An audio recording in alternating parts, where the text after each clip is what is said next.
Good morning. Well, good evening, Connie. Yeah. Is it afternoon or evening? It's it's 5:30, so not quite evening, late afternoon. Is it getting dusky? Yes. Yes, we're getting into the winter sun. Beautiful. Hey, Helen. Whoop, whoop. It's the week of Cathy and Helen this week. We had lunch together at a women's event yesterday. We're meeting today or virtually, and then we're having lunch together tomorrow, just the two of us. It's like we don't see each other for like 2 years. And then we're like, right, let's catch up because we saw each other last week at a business Now networking we're thing. like just catching up for 2 years worth. I know, considering we live like 10 minutes away from each other, it's ridiculous. But I was trying to get into this business networking thing, and I look like on CCTV that I'm trying to break into the premises because I'm like, where are they? How do you get in? It's a car dealership. So there's like loads of glass, there's loads of doors, and I'm like, where is it? There was no indication of where they were. And in the end, I sort of tried a door and it opened, and I'm like listening to see if there's any voices, and there was. And so I was relieved when I came up the stairs and saw Helen and not the authorities waiting for me. So that was great. Good start to the evening. Oh, amazing. So I think there's some more people jumping on. So I'll just give them a couple of minutes to jump on before we start. It should be very cool. Good question, Cathy. Yeah. I'm more than happy to help with the comments here. I assume that you will be live streaming that into the Facebook group or not? No, this is a closed meeting. So I put the Zoom link into the Facebook group and everything, but So I you're just talking thought, about comment in here, okay? Because I yeah, was just, I'm yeah. still banned in groups on Facebook. That's why I'm Oh man, that's so crazy. frustrating. It's been going on for weeks. Unbelievable. Let's Yeah. not go there. No, I thought we'll have it in a private room just because if anybody wants to bring up something a bit more vulnerable, they won't want it live streamed. So we'll just sure. have it in closed doors. Paul might be running late. He said he's trying to come, but he's got a client and he doesn't know how long it's going to be. Easy. No worries. Morning, Joe. Good morning. There's another Joe coming in. So if we need a job done, we'll just shout Joe, then we'll get two for the price of one. Amazing. Lovely. Morning, Joe. And I'm going back to you today with some dates. I wrote out a list of things to do today, and I was like, must contact Joanne. So that's on my list. Happy to. Those days when you get up and you can blast 4 weeks worth of work done in a morning. And this morning I was like, what day is it? What's my name? Like, why are my hands so cold? It's spring. And I was just like bubbling around the house, thinking, oh, it's hump day. I can't get my head in gear. So there we are. That's what happens. And I'm bumping into Halloween decorations everywhere I turn because my children this weekend decided it was the Halloween grotto. So I'm bumping it. There's like things hanging off light shades. So I bump into the witch. And then at nighttime, there's a big Frankenstein on my office door. And I sit opposite my office door to watch a movie. And I keep catching it out of the corner of my eye and going, oh my God, what's that? Because yeah, so they're thinking it's brilliant. And they keep throwing like spiders at me and stuff. So I feel like I am being held hostage in my own house. But anyway, we'll discuss that another time. The trauma. All right, well, I'm sure there are going to be some more people joining, but let's kick this off, which would be great. So it's wonderful to see these amazing faces on here. We're all here very dedicated to building something very, very special. And the more people we share that with, the better, because we're very excited about it. So we appreciate everyone being here. So I think it would be great if we just go round the room, first of all, our fabulous ambassadors, and just get them to say a 3-minute intro of who they are and what they contribute to the Backyard Peace Project. That would be amazing. And then we can go more into the mission, and then we can all introduce ourselves and just find out how everybody's going, how you're finding the world right now, because we have a conversation historically on a Wednesday where generally it's me coming in going, I had this weird experience this week, or I messed up this way this week, let's discuss. And so we sort of have these uncomfortable conversations and unpack it because we feel like the algorithm is preventing a lot of people from having those uncomfortable conversations and leaning in. So we really feel it's a really great thing to model that and for everybody to see, because there's a whole generation, it seems, that have got a lot of great communication on the internet, but not great communication in person. So we're sort of trying to reverse that trend. So Connie, you are one of our ambassadors. You are based in Canada. So thank you so much for joining this call. Can you introduce yourself and just tell us what your genius is? Absolutely. Thank you, Cathy. Yeah, so as you say, I'm in Canada. I'm in Vancouver, BC. Feel very blessed to live here. And I go by, my moniker on social media is the Menopause Navigator.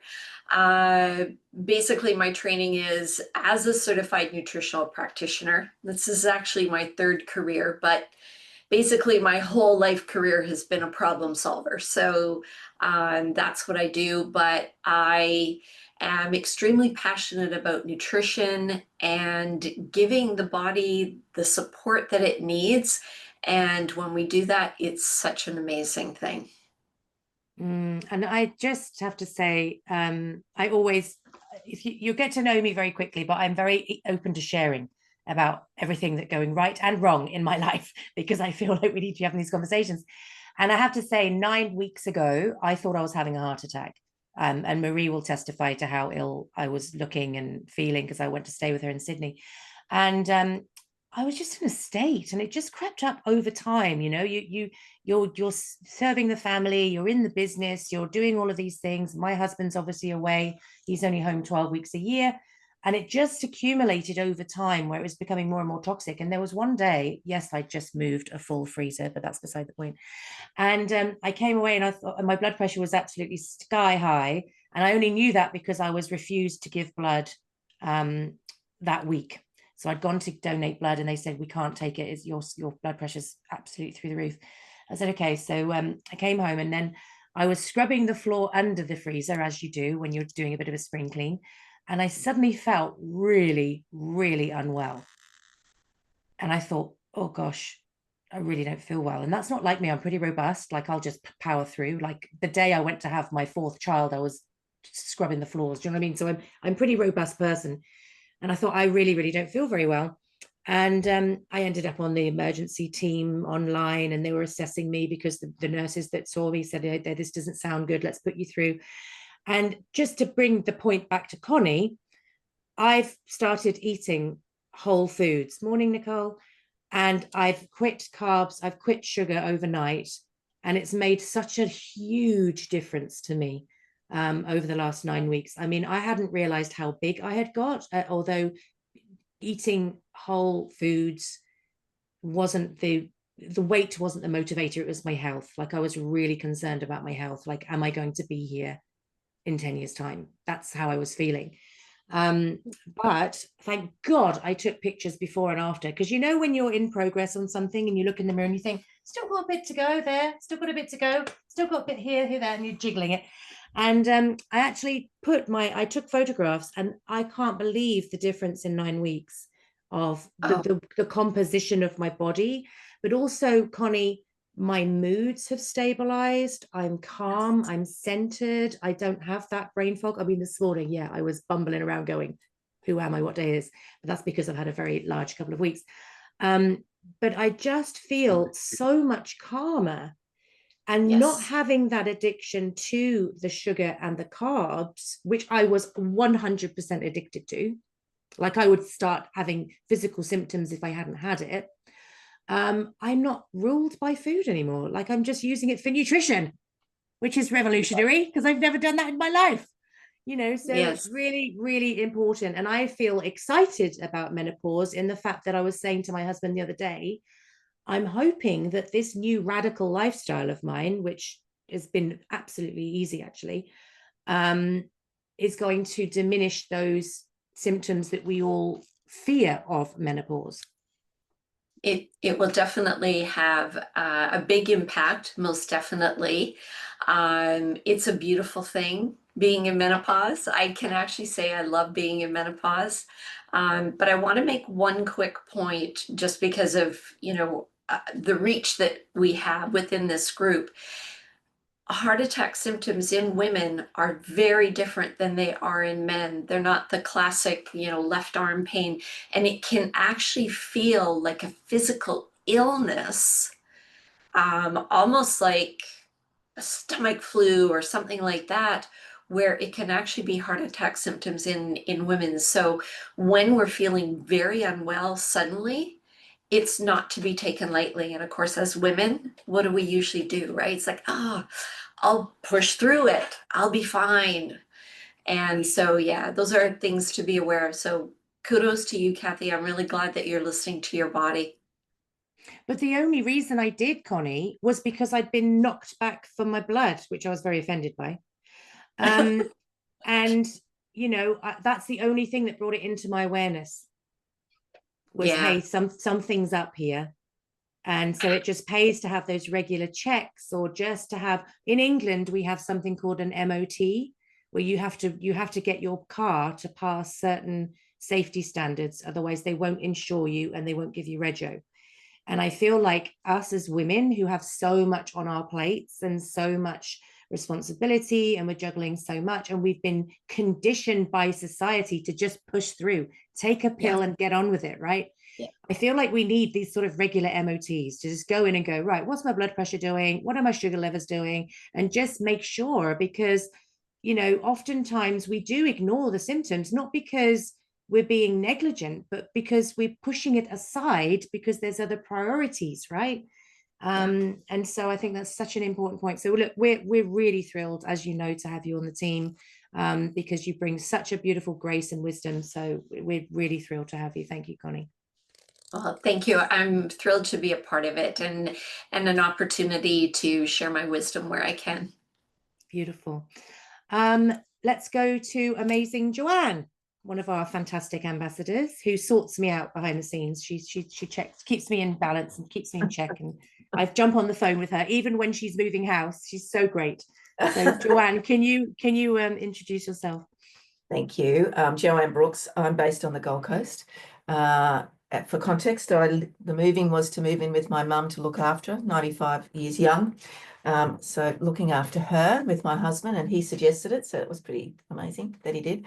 I have a background of entrepreneurship, been in business myself more than 20 years, built many, many companies, built one to 30 million in 24 months, which also I liquidated and brought me to my knees.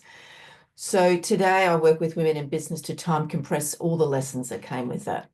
And the importance of foundations in business, the importance of mindset, the importance of looking after self first, Miss Cathy. Because you can't do that. You can't build a business unless you work on self first. So I do some of the boring stuff. I've got some contracts at the moment to write policies, procedures, put in systems, all those sort of things for women in business, because we often think, oh, I'll do that when the business is successful, when I'm making money. Guess what, ladies? It doesn't happen. It won't happen unless you have those in place. So I do a lot of that work and a lot of holding space for women in business in Circle, because circles are a safe place for women in business to hang out, because business is hard and you shouldn't do it on your own. You should do it in a circle. And I see the Backyard Peace Project as a place of circle to support women in business. That's what I do. Amazing, Jo. Thank you so much. And what I would love to touch on as well before we move around the room is what we're really passionate about in the Backyard Peace Project as well, is giving women who have not had the opportunity to learn financial literacy, financial confidence, financial independence. And Jo and I are working behind the scenes to build a whole structure where women who particularly are in tricky marriages where they're being controlled financially, that for very, very little money down, like 50, 60 bucks, they can start building their own personal wealth. And that's so important to us, because I've worked, because my background is trauma, for those of you that don't know me, as in I've had trauma myself, but I'm also a trauma practitioner, and I've been working with leaders for the last 8 years who have some level of trauma. And, so many survivors of domestic violence that I've worked with have been stuck in that situation because they are financially beholden to their partner. And so that is something that we're very, very passionately building in the background, as well as that stream of education within the Backyard Peace Project, which is in itself is accessible and affordable, so that we can help these women build this confidence and this relationship with money, because money is power. And it belongs in the hands of women, you know, it really does, so that they can have autonomy over their own lives and their children's lives and all of those things. So that's something really exciting. Got goosebumps talking about it, that Joanne and I are building in the background. So we're very proud of that. Judy, good morning. Judy lives locally as well, so I'm like super tagging her and stalking her on everything. Good morning, everyone. Well, Cathy's just said I live in South Australia in a lovely environment called Encounter Bay. Basically, I've had a very eclectic background. I've worked in about 8 or 10 different industries and worked in about 45 different countries around the world. And my last gig was in real estate. And when I moved down here from the city, all my clients were in the city. So I decided I would go back to one of those other areas that I worked in, but I couldn't get a job because of my age. So I had something to say about that to myself, and thought, well, when I was a kid, my mother was told that I wouldn't amount to much. So every time I did something, my mum used to say, what would Mrs. Grimes say now? Which was the teacher that told her I wouldn't amount to much. So I guess that stubbornness was like, okay, well, F you and thank you, because that gives me an opportunity to go back and do what I want to do. So what I do now is I'm very aware of the burnout in a lot of businesses, particularly when people are working on their own. And so I do a lot of work with real estate agents, because even though you might be in a big organisation with 300 people, you're running your own business. And so I've burnt out several times in my life, and hopefully by now I've learnt how not to. And so I work with people to really look at their energy and how important that is. To me, far more important really than time management. Energy management is. And I also I work a lot with companies on communication, because so many sales areas, it's kind of the old-fashioned masculine push, rather than from the heart and of service. And so I work with people for that reason. And on top of that, I work with queen ages, so women over the age of 45 that are in their second half of life, just to, I think someone there's got put yourself first. Connie, it's about that. It's coming back to women unapologetically being who they want to be, those wise women that have still got so much to offer and so much adventure and so much life still in them. So that's me. Thank you. I love that, Judy. Thank you so much. And in fact, Helen and I were witness to exactly what you're talking about yesterday. I don't know whether you noticed, Helen, but in the room, there was definitely, obviously, different age groups. And there were some younger women there who were still caught up in the people pleasing, things that, you know, often as women that are a little bit older have often worked through that and got to the point where you're saying, you know, I don't want to do that anymore. I don't want to do that anymore. I've done that all my life. And it was so interesting to see that it's still there. And it was interesting to see. So Helen and I, you know, are past that. And, you know, we were sort of like the older, wiser sort of sages in the room going, just stop that. Just don't do that. Just leave that as soon as you possibly can, leave that behind. But there's still this big problem, big challenge for younger women still locked in that, even when they are really professional and they're going to work and they're still trying to juggle everything and not having that ability to say no. So that was really interesting. I think it's really important, Judy. And I think, you know, the sooner we can get everybody, like kids and women, to be able to say no and to be able to, you know, connect to their voice and use their boundaries politely but firmly, I think we're going to have a lot happier people, because I feel like a lot of the mental health crises is because we've been separated away so much from who we were supposed to be and trying to fit into everybody else's boxes, that we end up completely lost and miserable, where we should be thriving, because we were all given God-given, gifts and talents to thrive. And oftentimes we're told, no, you can't do that. I remember when we first emigrated, which is nearly 16 years ago, I came from a teaching background. And when we joined the school for the children, we didn't know anybody in Australia, really. We came with 3 children and we didn't know anybody. We didn't have a house, we didn't have a car, we didn't have a job. And we sort of landed in Adelaide Airport and went, we really need to get our act together, because you've got 3 children with us.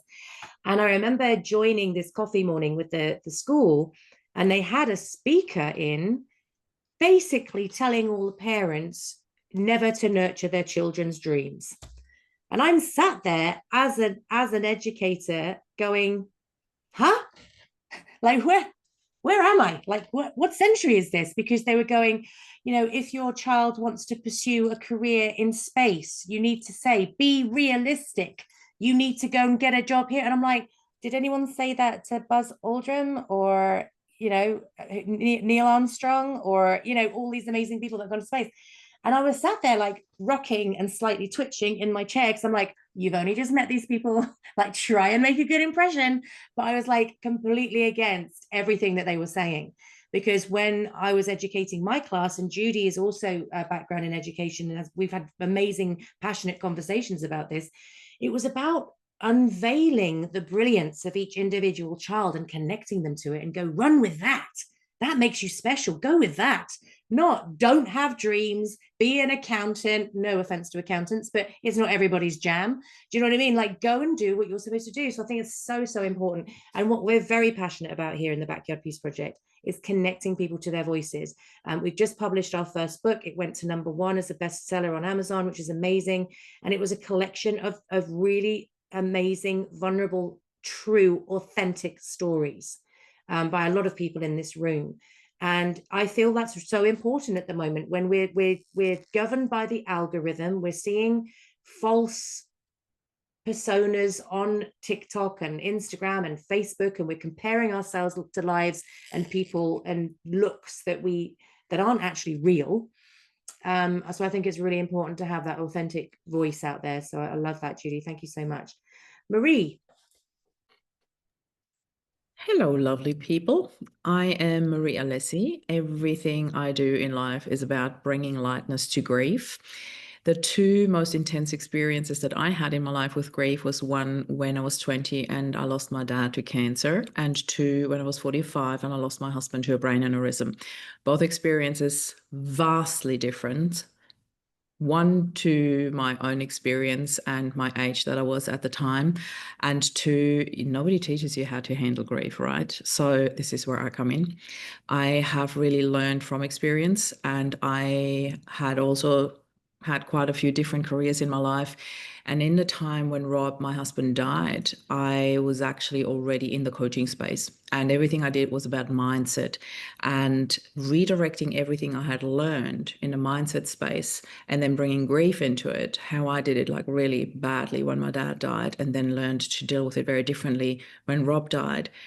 My motivation was that we had 2 boys. I wanted them to have a very different and more nurturing and healing experience than I had when I was a child. And I'm saying child, although I was 20, because you're really not an adult when you're 20, but my boys were 10 and 8. So I knew I wanted a different path. I have written 4 books on it. One was my experience with it, Loving Life After Loss. It ranked in the top 100 bestsellers of Amazon Australia, and it literally created that path for me to create a movement under the same title, in which I've taken about 5,000 people on their healing journey. I also published my second book, Happy Healing, where I put my own various steps that I use to go on my healing path and share that in a book. I published my prompted journal Sparks of Joy, which I love because it's such a beautiful companion. It was my passion project to accompany you through your healing journey. And my latest one just published this month, beginning of the month, and it is called My Person Died, What Now? And it is a grief guide with a positive twist. I've put everything in there that I learned, language to use, language not to use, how to support someone through grief. It goes to the griever, to the support person. There's a chapter co-written by my two beautiful children from the kids' perspective. So I absolutely love this book. And I've also done a TEDx talk on redefining our image of a widow. So as you can see, I'm very, very passionate about this topic. I'm a grief advocate, and I find it vastly important to change our language and our perspective around grief and bring joy into all of that, because grief and joy can walk hand in hand. And that's the number one thing nobody ever taught me. And I needed to learn that. And now I'm sharing it with the world. And a little bird told me just somebody very important just went onto the Sydney Opera House stage. Is that correct, Marie? Yes, I think somebody told me in passing. I did. It was in the same week when I published my 4th book. So on Tuesday, I was standing on stage of the Sydney Opera House with my sons in the audience for the very first time ever. It was incredible having them there, and feeling the love and support from them was even more important than the Opera House itself, I have to say. And then on Friday, we published that book, and seeing my sons as co-authors on that book, it was just, I think, the most amazing week for me ever. It was absolutely incredible. Thank you. Beautiful, beautiful. Thank you, Marie. So let's go to Paul. We have got enlightened men in the group as well. Has Paul frozen? Frozen.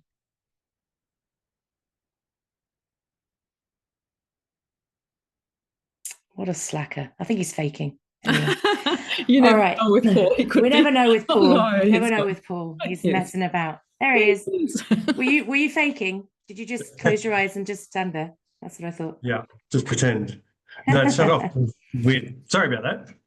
All right. Hey everyone. Paul Barnett. I'm I guess the builder of Reconnect, which is comes from so much disconnect, I guess, in the world, but also my journey of feeling disconnected who I am, who I was as I was growing up, and going through the states of major anxiety attacks and panic attacks and things as I was growing up in my early teens, early 20s, and taking a toll on my health. And through that, I guess the journey started to expand on, I wanted to find out why or what it was, because I didn't know what anxiety was back then. And my breath was affected. I wasn't able to breathe well, and I'd feel really nauseous in social situations where, I wasn't a overly shy kid growing up, but yeah, the anxiety and the overwhelm of the feelings used to take over. And as I grew and started to look into how to help myself through meditation, through exercise, that I started to feel some shifts in there and realizing that anxiety never goes away, especially when you want to go for something empowering in your life, or you just want to live and do things that makes you, I guess, inspires you. Sometimes the anxiety kicks in even more. And so what I learned from that is not to shy away from it, but to transform it and to use it in a space where it's actually energy in your body, and it energizes your system, so then you can do the things that you want to do and stepping into your own power.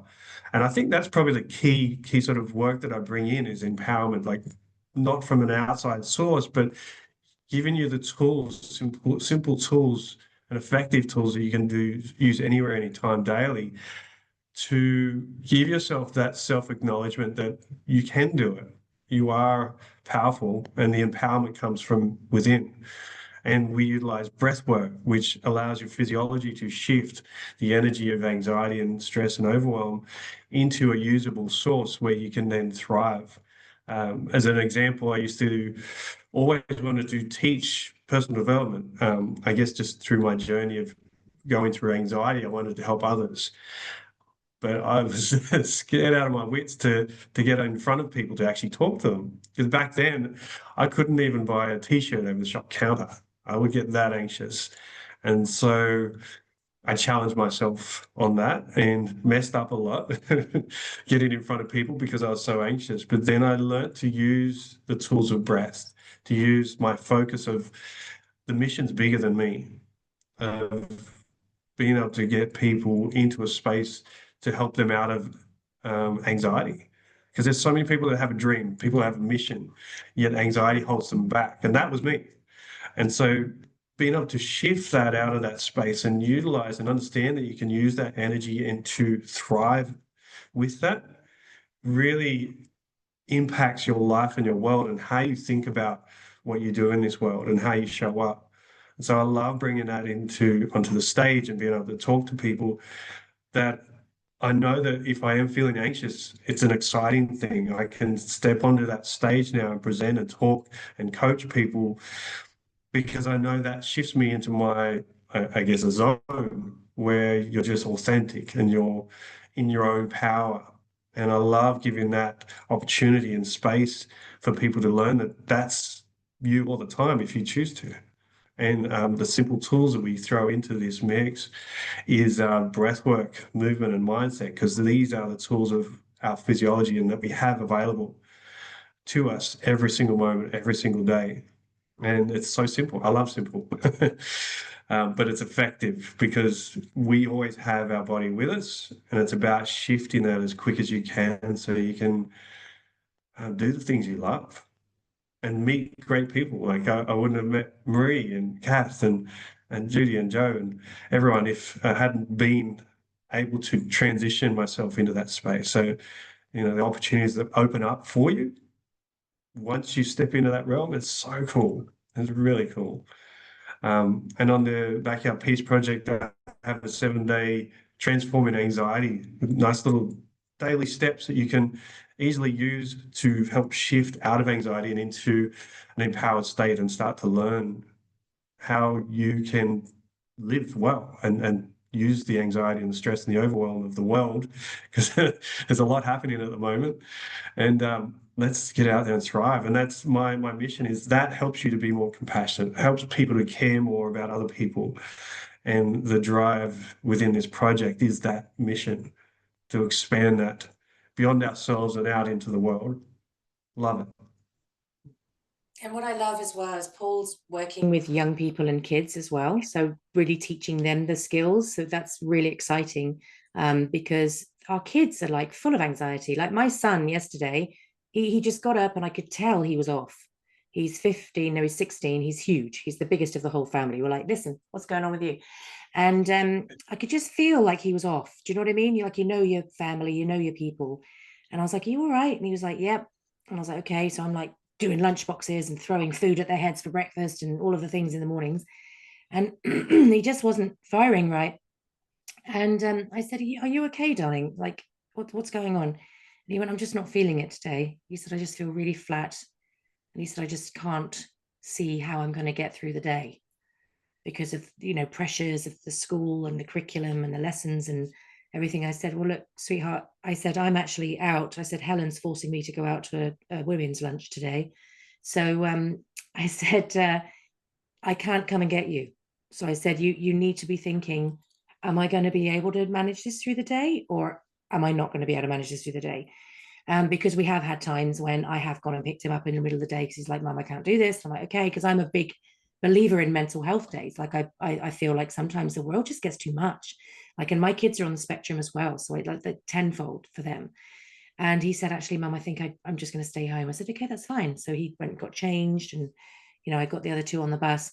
And he sat and he worked all day on his studies, but he worked from home because he just could not handle that environment. And the environment is not ideal for all personalities, that school environment. And having a background in education, I can see that. You know, I don't want to homeschool them. I've made that perfectly clear. You know, and it's the best place that we can find for them. And we're teaching them the ways of resilience and all that sort of thing. But I feel like there's a lot of pressures, Paul, on these kids, and a lot of from internal pressures, external pressures from school, possibly external pressures from family, external pressures from social media, the expectations that we've got in, you know, how the films portray us and all that sort of thing. And so to teach them these skills, and we're actually building a curriculum inside the Backyard Peace Project at the moment for children. We think it's really important because because what I'm seeing as a teacher who was teaching decades ago, which is really rude and really shocking, because obviously I look so youthful, but we were teaching these skills. We were teaching how to communicate, how to connect. If somebody came in from the playground and they'd had a fight, we sat down and did a quick circle time and we talked about the feelings and how can we move through it. We didn't just go, well, sit down and do maths. You can't sit down and do maths if you're elevated, if you're in fight, flight, freeze, fawn, if you're upset and you're twisted and your tummy hurts because you've had a conflict. And so that was what I was head of and coordinator of in that education system. And so when I go into schools and I see so many golden opportunities missed because the teachers are under pressure, they're trying to perform, they're trying to do the academics, they're trying to tick all of the boxes, and they haven't got the bandwidth or the space or the energy to be able to do this stuff. And I've seen, firsthand, great people, but completely, what's the word? Completely avoid the situations that are unfolding in their classrooms because they just haven't got the energy or the time or the bandwidth or maybe the support or the training to deal with it.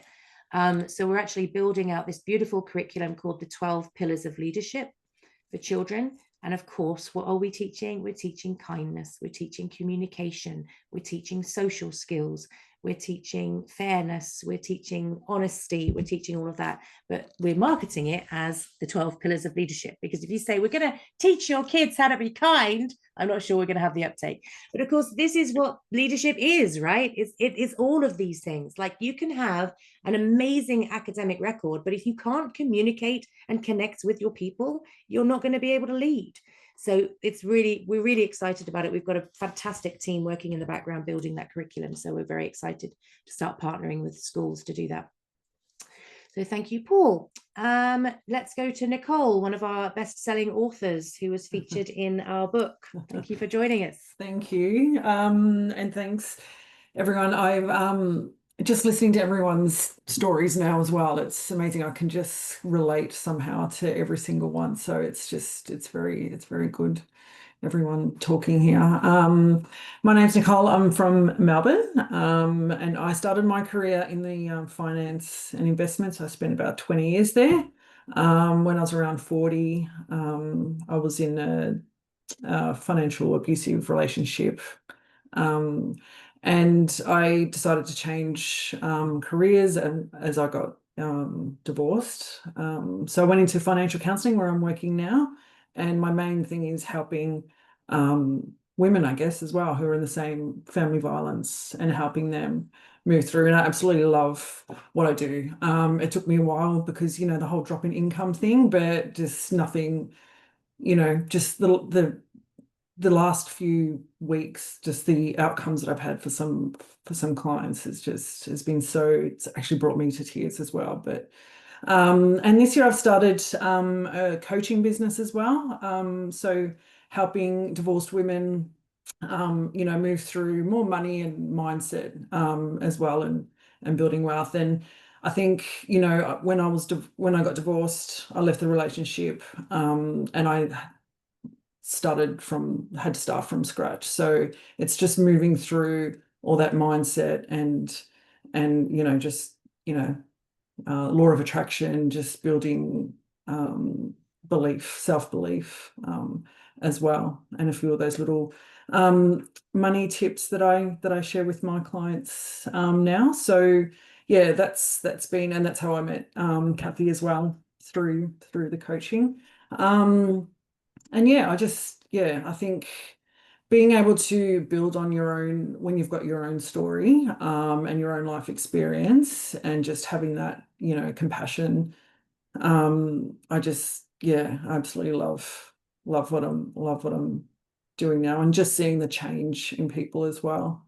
Women who, like you said before, Cathy, with, saving that, little bit of money, because, money is power. So like so many women, and I think sometimes it's a cultural thing as well, that, the men just take care of, all the finances. And, you know, when they come to us, they don't even realize that it's, you know, there is financial abuse. Like, they don't realize, they're not even aware of what's been happening. They just think, oh, he's the man and he does all that. So changing people's mindsets, women's mindsets, and helping them like take control of things as well. You know, it doesn't have to be a massive amount of money, but it's just that empowering them as well to do things themselves and make their own decisions and everything. It's very rewarding. And I've written in the book as well just about, you know, my own story about how I went from nothing and just had to recreate myself, which was good to move forward. Amazing. And what I love about it as well, Nicole, is you hit the nail on the head. That what I love about all of our ambassadors is they can speak the language. It's not academic, right? Yes. We've all been through this, we've been in the trench, we've been in the dark hole, we found our way out. Yes, we've got professional qualifications as well, but to be able to speak the language is really important, because I know we've been through stuff with our kids. All 5 of my kids are neurodiverse, and they've been through tricky times. And you know, sometimes with the experts that are helping us, who have been lovely people and totally well-intentioned and there to try and support, but it was academic to them. And I was like, that's not going to work for us. Thank you so much for the idea, but it's not going to work for us. Do you know what I mean? I need this to work for us, and that's not going to work because it was academic ideas about how we can solve this solution, but it wasn't practical, you know, and they couldn't speak the language with their boots on the ground. Do you know what I mean? So I think that's really, really important. And it makes us better coaches. I think when you've experienced it yourself, you can really understand where that person is, in a connecting, you know, nourishing, supportive way, and not that top down, slightly condescending sometimes. And you know, it can be a little bit. I had an encounter with someone the other day, and I was like, I do not take to you at all, because she was really patronizing in the way she was trying to educate me. And I was like, I don't take to that, because it feels like you're on your high horse, and I don't like that. And I did pronounce my T's at her, I have to say. I did put a boundary in. So that was interesting. When I get cross, my British accent comes out really badly. And when my husband says, don't pronounce your T's at me, I went, just wait. So yes, that was quite interesting. Yeah, and I just think that kind, but firm. Yeah, I was just going to say as well, just with that like being aware of that condescending and judgmental thing as well. Like, I've been going out with the financial counselling, going out to one of the women's prisons as well, and you know, some of those women have never, you know, they could be in their 30s and never had a job in their life and would have no idea how. And then some of them are really going in there to rehabilitate, and it's so good seeing them just, you know, wanting to take control of their finances and move forward when they leave as well. Like, there's a few really good happy stories of, you know, some of those women in there as well that just want to turn their life around. So, and that's really important, not to judge them. It's I mean, it's I am that I am. You know, you look at everybody and you think, if I was faced with those exact same circumstances, I cannot say that I wouldn't do that. Like, you can't judge from where you are when all of the standards and boundaries have been different for you. So I totally agree with that. But it was interesting. I was listening to Marissa Peer, who's a famous hypnotherapist, and she's actually British, but she does a lot of work in America. And she was saying that the relationship that women have with money. And she said, we're educated not to have a relationship with money. And she said, when she was at school, her brother was told, you've got 2 companies. And one of the companies you sell and you split it into such and such and this and that and the other and blah, blah, blah, blah, blah.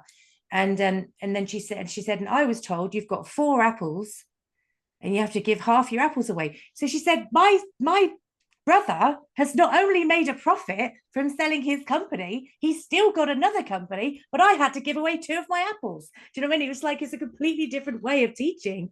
And I just thought how interesting that was, that it's been drip fed to us through generations of education and media and all that sort of thing. So yeah, I'm very excited about burning systems down. So Nicole, we need to talk a bit more closely about what's happening there. Excellent.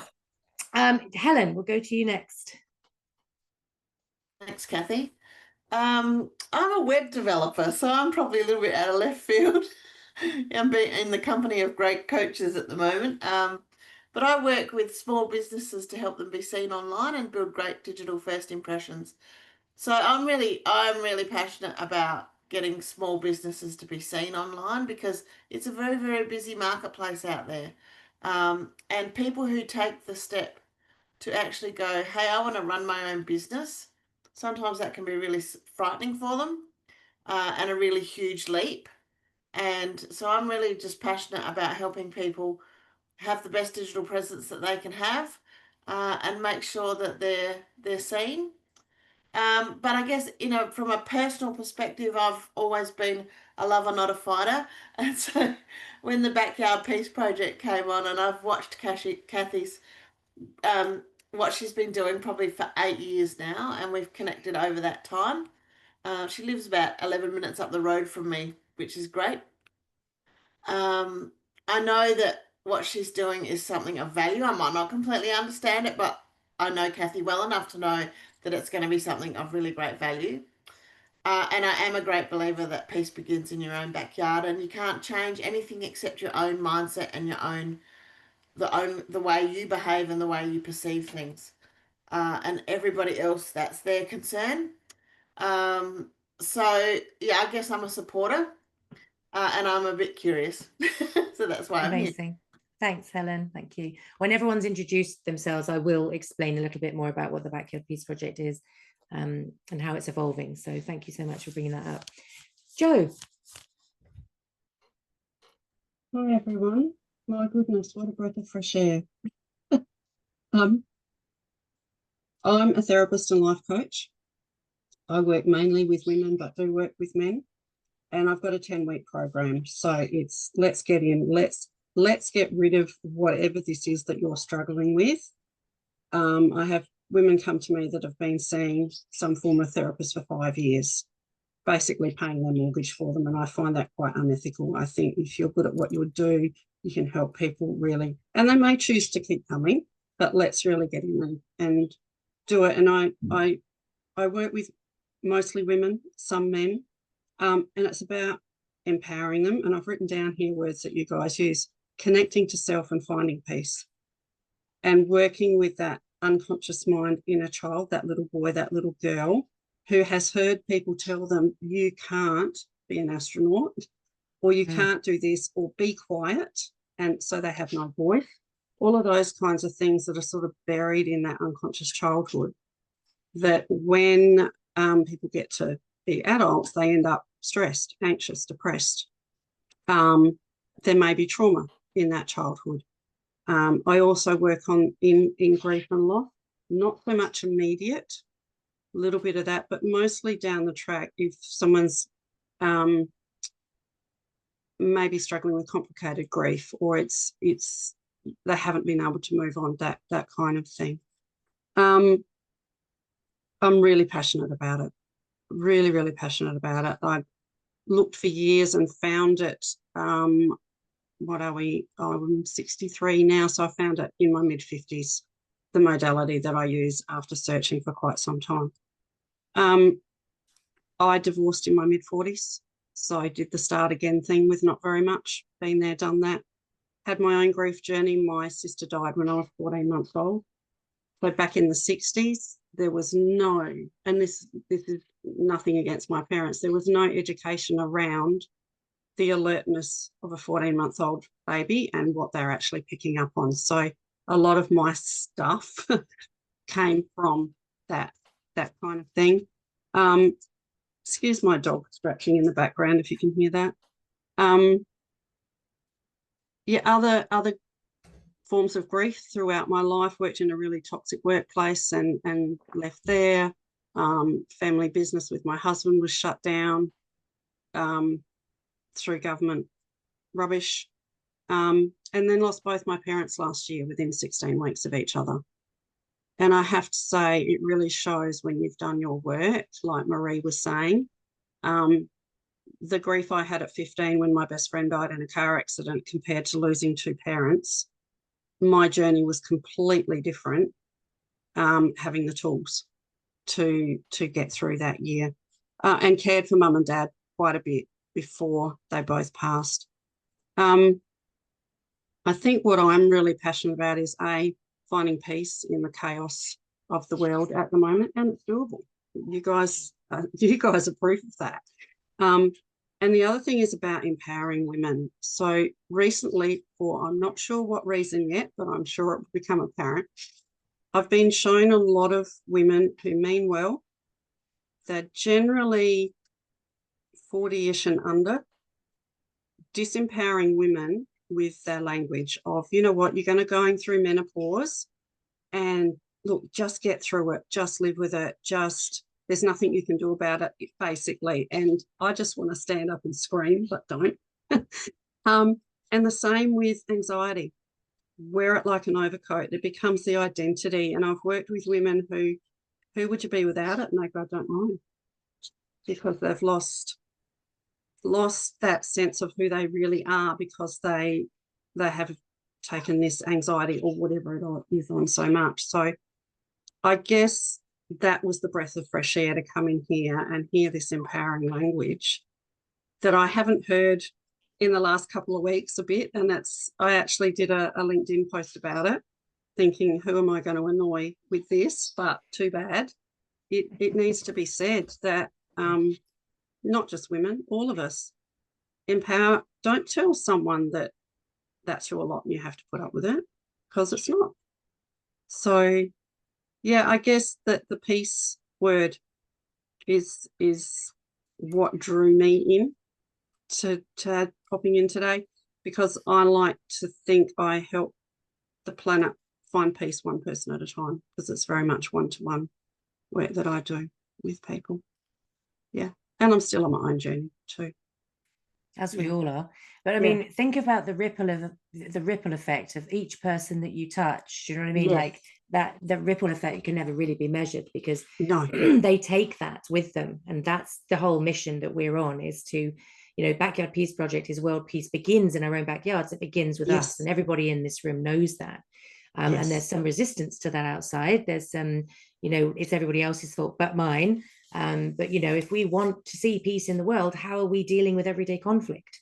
How are we dealing with difficult people? How are we dealing with challenges? How are we dealing when we're triggered by somebody like I was this week? Like, I'm not a perfect person. Like, that person really triggered me. And I'm like, what is going on? Because I'm generally a very fluffy, Helen will tell you, I'll wrestle her to the ground for a hug. Do you know what I mean? Like, I'm a very loving person, but this person just really bristled me. And I think it's actually, Joanne, what you're saying, is it Joanne Kane? Yeah. Joy or Joanne's fine. Yeah. I think it was because she was trying to shut me down. Yeah. And she was saying, because I was talking originally with Connie about my health journey, and she was going, oh, it only probably last a couple of months, and then you'll probably fall off it, and you'll probably do that. And I was like, that is really bad, because if some people come to see you when they're feeling vulnerable, and you're just manipulating that to sell your products, and I thought, that's not cool with me. That's not in integrity. And I said, I did pronounce my T's at her several times. And then she shifted energy because she knew I wasn't going to be moved. And I was getting a bit firm because I didn't like what she was saying. I just thought, you can't be saying this to people. You're not actually qualified to give that advice. Do you know what I mean? This is, do your job. Like, I've paid you to do something, do that, and stop trying to upsell me on all these 20-week programs. Do you know what I mean? That's enough. So yeah, I think that's really interesting. And another thing that you were saying as well, I had a meeting with one of my clients, and I work with CEOs, business owners, leaders, in that sort of capacity. With some level of trauma. And this person, who is incredibly successful in business, when I said, how are you at the moment, she listed off everybody around her that was doing well. And I was like, sat there patiently, and I went, And how are you? And then she was like stumped, completely stumped. She couldn't even identify how she was without being completely connected to what everybody else in her world was doing. And so this incredible business owner who is smashing it in business, like, she's phenomenal, I've had to bring her an activity that is for beginners to work through some journaling prompts to start gently leaning in to who she is and how she feels as an independent being. And there was a lot, Paul, of anxiety around that, because she was nervous to even acknowledge that, because then what impact might that have on everybody else?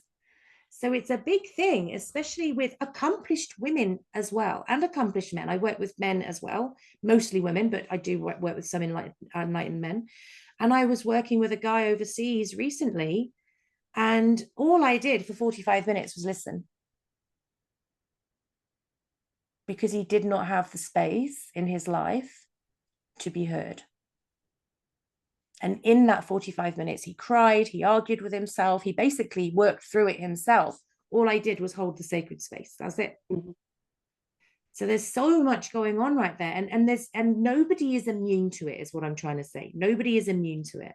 So I think it's really important that we're doing this work with people to change the dialogue, to change the languaging, to change the perception of all of this stuff is really important. I was chatting to somebody this week, ex-military man, leader, who was telling me about his struggles and how he was a very angry man, and he thought that's how he was supposed to be in the world. And now he teaches men how not to be angry. Paul, I flagged him for the Good Men Rising project. I'll speak to you about that later.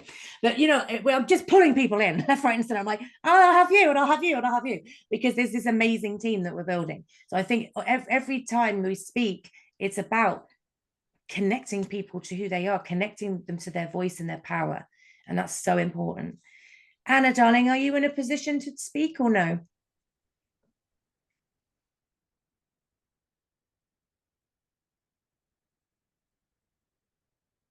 I'm going to say no. Okay, so I'll just give you a bit of an outline, guys, of what the Backyard Peace Project is and what we're building. And we are frantically, busily, massively, passionately building in the background. So the Backyard Peace Project is basically a beautiful online community that we're developing. We're building the platform at the moment. The first platform that we invested in didn't work. It wasn't robust enough for our needs. And so we're just rebuilding at the moment and about to launch the new platform, which is phenomenal. And it's basically a safe place to land where you can access amazing experts in so many different areas of expertise. And so there are sessions, there are masterclasses, there are courses, there's live coaching, there's all different ways to connect with our ambassadors. And it's really to come. So, for example, one of my friends, Naomi, she's got a movie out on tapping EFT. She's got books out. She's provided a 90-minute session to tap through anxiety, because that's one of the biggest causes out there that she sees is anxiety. So if someone wakes at 3 a.m. and they've got massive anxiety, they can jump into the Backyard Peace Project, click on Naomi's session and tap through it in real time with her. It's a recorded session, but she's taking you through the whole thing. And so because world peace begins in our own backyards, it begins with us, we're very passionate about cultivating individual peace. Peace within parents, peace within leaders, peace within partners, peace within children. Because when we've come home to ourselves and we're truly connected to who we are, what our gifts are, what our talents are, and we can connect to love, and love isn't easy. Like when you see love, you see the teddy bears and the glitter and the rainbows and the hearts and the chocolates. Loving when someone's being nasty to you is really, really challenging. But that's what love means. Love doesn't mean just when it's easy or just when the person's playing the way that we want them to play. It means digging deep into ourselves and finding that love. But to find that love for others, we have to have that love for ourselves first. So we're going to be doing a big event end of January. It's about wealth in all areas of your life. It's a free event. And off the back of that event, we're giving a very special offer that the Backyard Peace Project first 500 members will be getting it for $1 a week. And then that investment will be going up to $3 a week, and then that investment will be going up to $5 a week. The reason that we're only doing it at that is because we want it to be accessible and affordable, because so many people that are in crisis haven't got thousands of dollars to have one-to-one coaching with us. Now, there are going to be some people coming through that might want to work with Paul one-to-one and do breath work. His tile is in the expert section. They can click on that tile and they can go and work with Paul. But Paul has also provided standalone value in the community that they can work with him in that recorded sense and get the benefit of his wisdom and his healing within that community for that low price, because we're very passionate about making it affordable and accessible. And then underneath the umbrella of the Backyard Peace Projects, we're developing channels. So there'll be we're starting off with a FIFO channel, so fly in, fly out, because we are a fly in, fly out family. Say that after a glass of wine. I can't, I've tried. And again, these families have got good income, but the women haven't. Oftentimes they haven't got any control over the finances.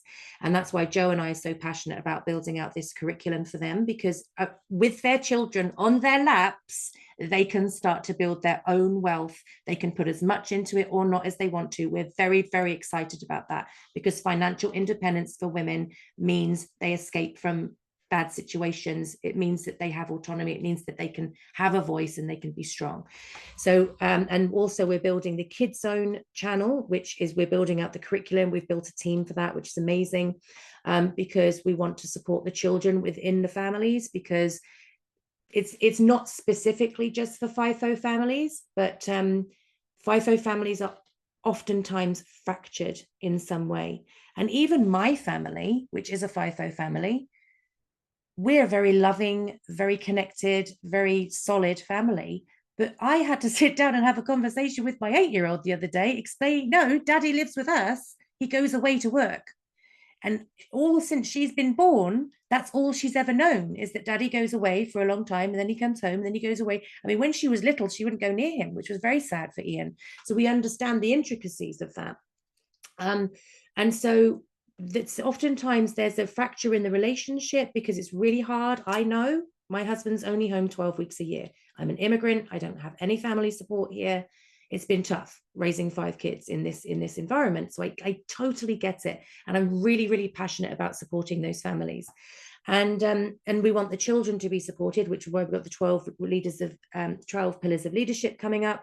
And it's an evergreen program, so we'll be bringing in guests. We want the children to have financial literacy. We want to teach them about car mechanics. We want to teach them about all those things that they don't get taught in school, all of the life skills that we come out and go, I don't know any of this stuff. What is going on? I don't know how to do this. So it's really, really important that we have those skills in there.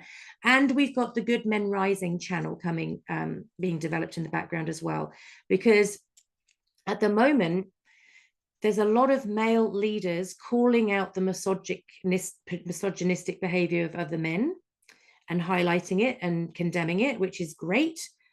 But where are the good men? What are they doing? Who do I show my boys to, right? Who do I say, you need to watch this person, you need to watch that person? So we want to develop this movement. We've got a cracking team of fantastic people who are in there building a curriculum for these men, support sessions, a live calendar for them. And you know, we've got relationship experts, we've got parenting experts, we've got healing experts, we've got financial experts, because we want to have an impact on the world. And so if you come into a channel, it's $12 a week, still super affordable and accessible. And then every other channel you purchase is half price. And if you go from being in the Backyard Peace Project into a channel, it cancels each other out. So you don't pay twice. You go into a channel and that's it. And everybody in a channel has everything in the Backyard Peace Project. And so we're trying to build something where there are different layers, because, for example, we are very passionately building something for the survivors of DV victims. That's going to be a little bit later on, because we've got to be very careful how we do that. And very careful around the security around that. But we also want to build a channel working with the DV perpetrators, because we need to break that cycle. They need healing. We can't just keep locking them up. It's not working. Like, we need to work with their childhood trauma. So we're doing that, but that's going to need a whole nother level of security. And so that's going to be slightly later on.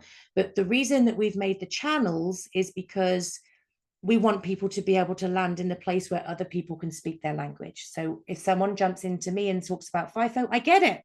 We're a FIFO family. I can speak that language. If someone talks to me about having neurodiverse kids, I know, I got 5. I can talk to you about that. I understand. I've been on my knees in the wardrobe, feeling desperate am I doing the right thing? And I've got all of these skills and expertise and experience. And even with all of that, I've been brought to my knees as a mother. So I understand. And so it's really important to have that place to land, that you can land with like-minded people who are having similar experiences to you. But also the overarching intention of the Backyard Peace Project is that we use the materials that we have to build bridges and not walls. And so it's really important that we lean in with curiosity and have the intention of connecting with people who are not like-minded. And one of the biggest projects that we're doing on the side, because Sleep's for Wimps, is we're starting a magazine called Counterpoint. And that we're only doing 2 issues a year to start with. So we're looking for authors at the moment of articles. The first issue is going to be about immigration, and the whole magazine is going to be about immigration from as many different perspectives as we can possibly get. Because I'm sick of the algorithm, I'm sick of cancel culture, I'm sick of us not being able to have an uncomfortable conversation. So what we're doing with our magazine is having anti-immigration, pro-immigration. What's everybody's ideas? Why have they got those ideas? What are their feelings towards it? Yes, it's got to be high vibe. It's absolutely not allowed to be a hate piece. It's not allowed to be a bashing. It has to be intelligently written. And we are going to have the top team of editors to make sure that that is a really nourishing place to land, even though all of the opinions are included. And I think it's really important for us to get to know each other better and get to know each other's viewpoints better so that we can move forward as a collective, because I do believe there's a lot of divide and rule leadership going on right now. And so many people are buying into it and playing along.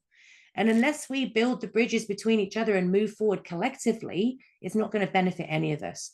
So that's one of our projects. So if you want to write an article, if you know somebody, we're looking for MPs, we're looking for professors, we're looking for everyday people.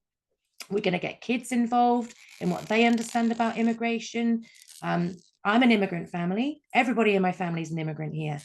So I'm English, my husband's Zimbabwean, we've got 3 British children, we've got 2 Australian children, I've got a future Chinese son-in-law, and I've got a future Indian daughter-in-law. So we couldn't be more multicultural. So I've got a very different viewpoint than somebody else, you know, that might have. But I want to respectfully hear their point of view so I can understand them better and hopefully build bridges. So in a nutshell, that's what we're doing. It's a big project, I know, and I've tried to sort of crystallize it a little bit here, but I'm opening up the floor to any questions, any comments, anything that you'd like to talk about. Please feel free. I'm just so honored to sit in this circle of such amazing people and leaders. And what I would just love to highlight is what you said before, Cathy. I think it's the one thing that most of us have in common here with the work that we offer, to learn to hold space for people. And this is something that you've created so beautifully, and we are all co-creating in the Backyard Peace Project, is to hold sacred space, to create a sacred space where everybody is welcome and where people are just seen and heard and held in wherever they are, and where we bring people in, experts in, leaders in, who speak their language, so it adds to that experience. And I'm just so excited. My heart is just so full to sit here with all of you and to welcome you all into this circle. And I'm just so proud of what you have created, and proud to be a co-creator of all of that. So thank you. Thank you, Marie. Thank you so much. Anybody else? Questions or anything? Anything that you need clarifying? Because sometimes it makes sense in my brain, but I need to articulate it better. We all good? Amazing. So we're starting off with the free Facebook group so that people can get to know us and get to know the mission, and invite people in by all means. And then we'll be doing that big invitation.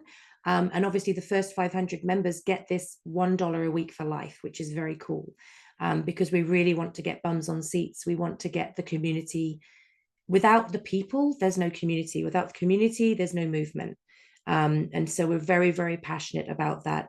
And the more, look, we're looking at partnership deals, we're looking at sponsorship deals, we're looking at all sorts of things, because like for example, for the survivors of DV, I'm in talks with a charity who want to gift like 1,000 memberships to those women. So that's really important. So we want to really do, first of all, we need to get the thing off the ground, which we kind of have through the team and the awareness. Like we've been featured in over 500 media outlets over the last 2 months, which is very cool. So the message is definitely getting out there. But the more we grow, the more good we can do. So we're very excited about that, because I think the first wave is going to be people like yourselves who are aware and know what needs to be done and not afraid to lean in and do the work and know that it's all our responsibilities. And that's amazing. That's going to be the first wave. But then I'd love to do some outreach to the people that are telling us to F off and it's not relevant to them, and do the outreach and say, well, actually, we're here to support you too. And this is how we can fairly easily change your life just through these tweaks of mindset and nutrition and, you know, financial awareness and things like that. So that's very cool. That's the long-term mission. So I'm going to close off because I'm very aware of everyone's time. We've gone over the hour, but I just wanted to say thank you so much for coming. It's been absolutely wonderful to have you here. Please do invite in anybody that you feel would be a good fit. And if you want to be involved, DM me. I'm always open to being contacted. We can have a chat. And we're growing exponentially. The caliber of people we have inside is extraordinary. And I do vet everybody that comes in, because we want to make sure that when members come through, they're connecting with really high quality practitioners who are really good at what they do.